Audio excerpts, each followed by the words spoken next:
By चांद recording studio भेजा road Barsam. हमर भौजी छै बंगाली ओकर बहिन छै कमाल। हमर भौजी छै बंगाली ओकर बहिन छै कमाल।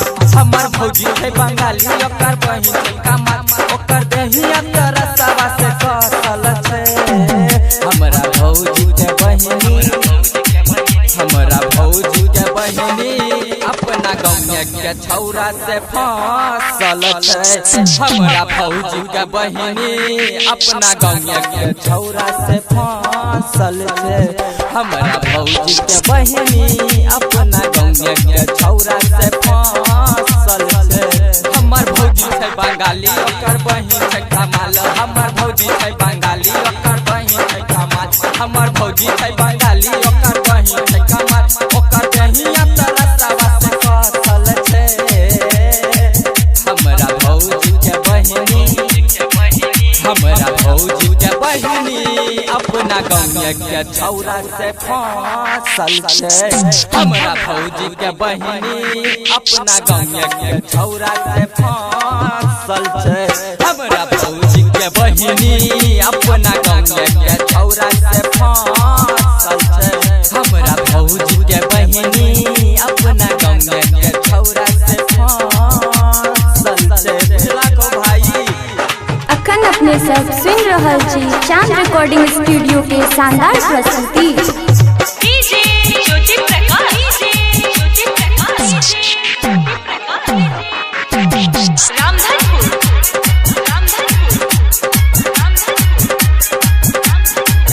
हम घूमै ल जेबै जे कहियो भैया के ससुरारी देने छै का दहेज में या पाची गाड़ी। हम घूमै ल जेबै जे कहियो भैया के ससुरारी देने छै का दहेज में या पाची गाड़ी। भौजी छै का टमाटा हमरा होइ छै ने बाटा। हमर मन मत ओकर पबसल छै। हमरा भौजी के बहिनी हमरा भौजी के बहिनी अपना गाँव के छौरा से फसल छै। हमरा भौजी के बहिनी अपना गाँव के छौरा से फसल छै। हमरा भौजी के बहिनी अपना गाँव के छौरा से फसल छै।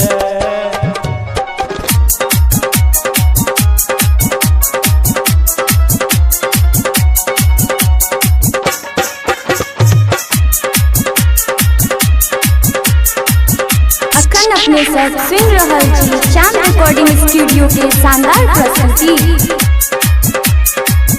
रोज घूमै ले जाय छै लगा के फेर लवली। जान मारै छै छोरा सबके आँख मार के पगली।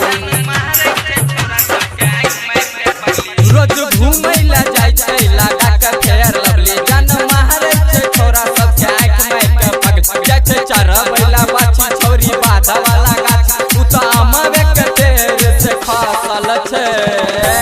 हमरा भौजी के बहिनी अपना गाँव के छौरा से फसल छै। हमरा भौजी के बहिनी अपना गाँव के छौरा से फसल छै। हमरा भौजी के बहिनी अपना गाँव के छौरा से फसल छै। अखन अपने सब सुन रहल छी चांद रिकॉर्डिंग स्टूडियो के शानदार प्रस्तुति। डीजे ज्योति प्रकाश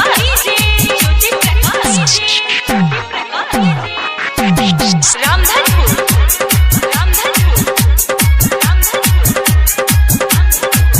गायक दीपक जे कहल तू छौरी नहीं कान। राइटर बाबू लाल के गोटी बतिया ने मार। गायक दीपक जे कहल तू छौरी नहीं कान। राइटर बाबू लाल के गोटी बतिया ने मार। दीवाना कह मनोज चंदन करे छौ गंगा। तोरा दिमाग में भूसा जेना भरल छौ। हमरा भौजी के बहिनी हमरा भौजी के बहिनी अपना गाँव के छौरा से फसल छै।